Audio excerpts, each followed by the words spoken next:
কিন্তু এই যে পিতামাতার আদেশ অমান্য করা যে কত বড় গুনাহ, কত বড় শাস্তি হবে কিয়ামতের দিন, আল্লাহ রাব্বুল আলামিনই সবচাইতে বেশি ভালো জানেন।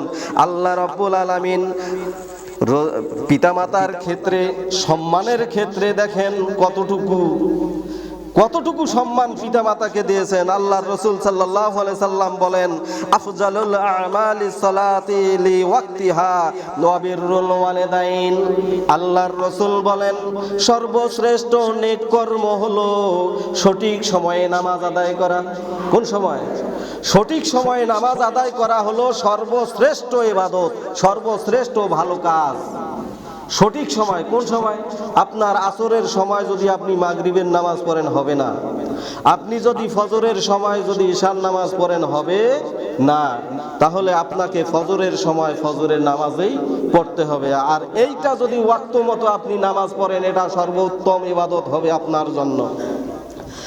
আল্লাহর রাসূল আরো বলেন, এবং পিতামাতার খেদমত করা। তাহলে সময় মতো ওয়াক্ত চিনে নামাজ আদায় করা, সময় আছে, সময় মতো নামাজ আদায় করা উত্তম ইবাদত, সর্বশ্রেষ্ঠ ইবাদত। আর পিতামাতার খেদমত করা, আল্লাহর ইবাদতের পরেই পিতামাতার খেদমত করা, পিতামাতার আনুগত্য করা, এটা আল্লাহর রাসূলের নির্দেশ। এবং আল্লাহর রাসূল বলেছেন পিতামাতার কত গুরুত্ব দেখেন। আল্লাহর রাসূল আরো বলেন, ইন্নাল্লাহা হারামা আলাইকুম উকুকাল উম্মাহাতি ওয়া ওয়াদাল বানাতি ওয়া মানাআওয়াহাত। নিশ্চয়ই আল্লাহ তোমাদের উপর পিতামাতার অবাধ্য হওয়া, কন্যা শিশুদেরকে হত্যা করা হারাম করে দিয়েছেন। আমরা পিতামাতার অবাধ্য হই না? পিতা যদি বলে যে বাবা ব্যাগ নিয়ে বাজারে যাও, খরচটা আনো, আর এক বন্ধু এসে বলতেছে খেলার সময় হয়ে গেছে, পিতামাতার ব্যাগ বাড়িতে রেখে আদেশ অমান্য করে বন্ধুর সাথে খেলা খেলতে যায় না যায়? তাহলে আল্লাহ হারাম করেছেন পিতামাতার অবাধ্য হওয়া। পিতামাতা যা হুকুম করবে তাই পালন করতে হবে, এটা আল্লাহর হুকুম, নির্দেশ এবং রাসূলেরও নির্দেশ।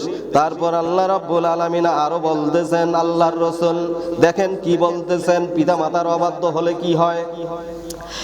আল কাবাইরু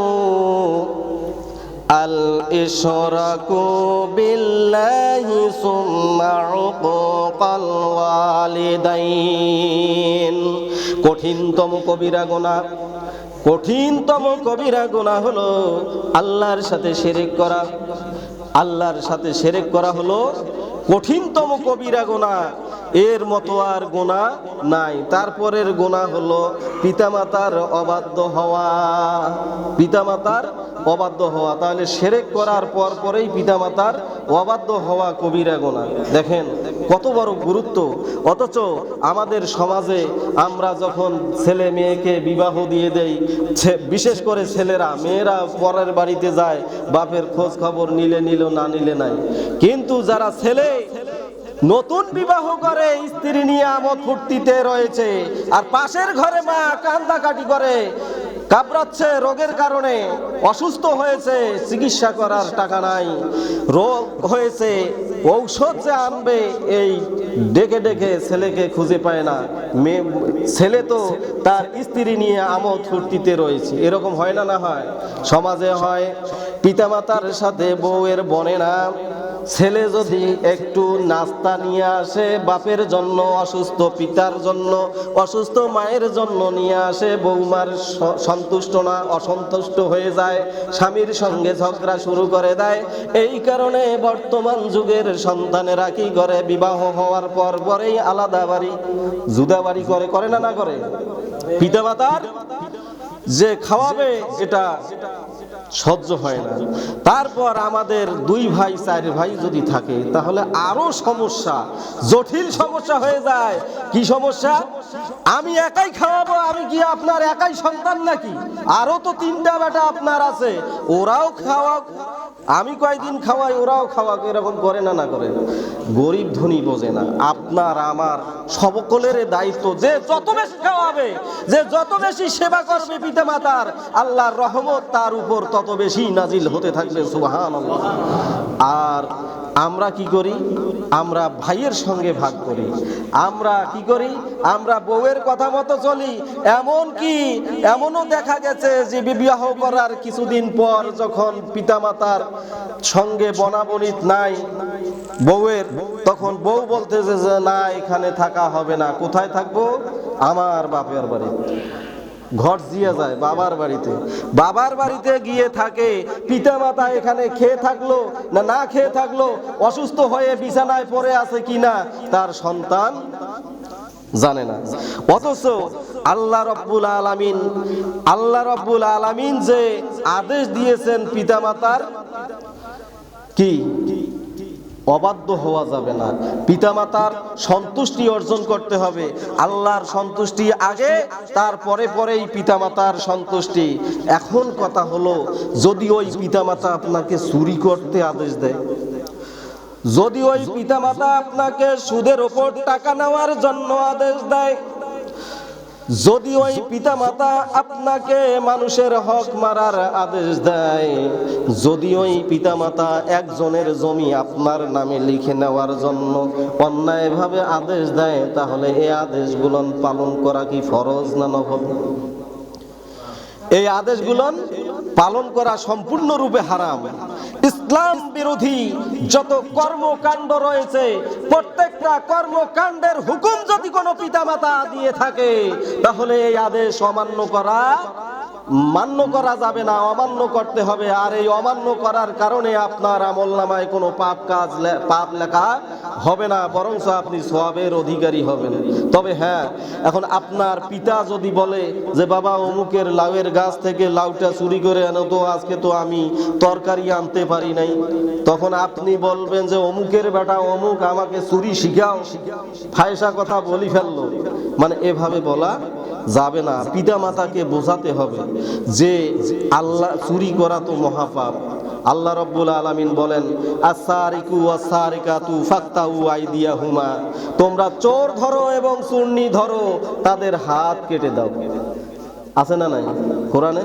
তাহলে এই যে পিতা মাতাকে বুঝাতে হবে যে কোনো অন্যায় কাজ করা যাবে না, নম্রতার সহিত, ভদ্রতার সহিত, পিতার ঘাড় মটকা দিয়ে বলা যাবে না, ঝাড়ি মেরে বলা যাবে না। পিতার সাথে ভদ্রভাবে অন্যায়ের প্রতিবাদ করতে হবে। হযরত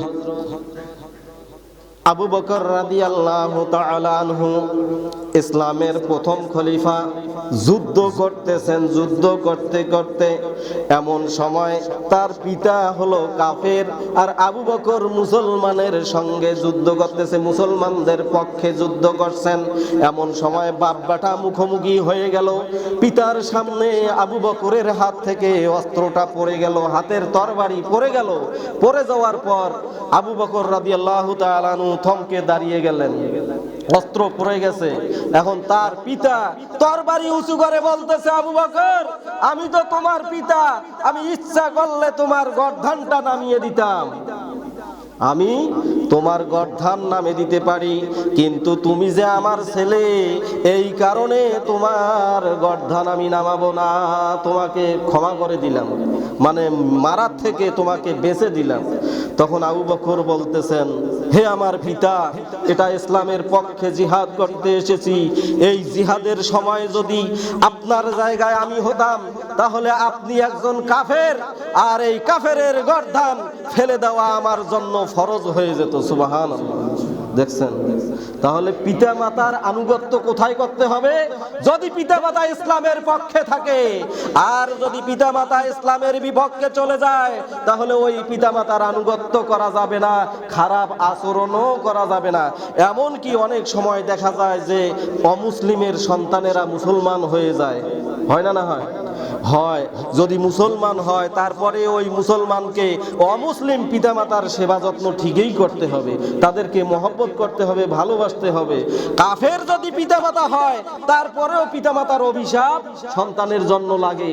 আর কাফের যদি ওই সন্তানের জন্য ভালো দোয়া করে, সেটাও কিন্তু পেয়ে যায়। তাহলে আপনাকে আমাকে পিতার যে অধিকার রয়েছে, হক রয়েছে, এই হকগুলো আদায় করতে হবে। আমাদের এই সমাজে আমরা তো এসেছি পিতার মাধ্যমে, আমরা তো এসেছি মায়ের মাধ্যমে, পিতামাতা ছাড়া আমরা আসতে পেরেছি। আমার মা আমাকে 10 মাস 10 দিন পেটে ধারণ করেছে। আমাকে যখন সম্পূর্ণ শরীর আমার পুক্ত হয়েছে পেটের মধ্যে, তখন আমি কলিজার মধ্যে, মায়ের কলিজার মধ্যে আঘাত করেছি, লাথি মেরেছি। বর্তমান যে ইন্টারনেটের যুগ, বর্তমান সিচুয়েশন, এই সিচুয়েশনে সব ইয়াতে ওই আপনার এক্সরে করলেই বোঝা যায়, দেখা যাচ্ছে বাচ্চাটা নড়াচড়া করতেছে, লাথি মারছে মায়ের পেটের মধ্যে। তাহলে এখন তো আধুনিক যুগ, যত যুগ আধুনিকতার ছোঁয়া পাবে তত এই কোরআনকে বোঝা সহজ হবে। এই যুগ যত কম্পিউটারাইজ হবে তত ইসলামকে বোঝা সহজ হয়ে যাবে।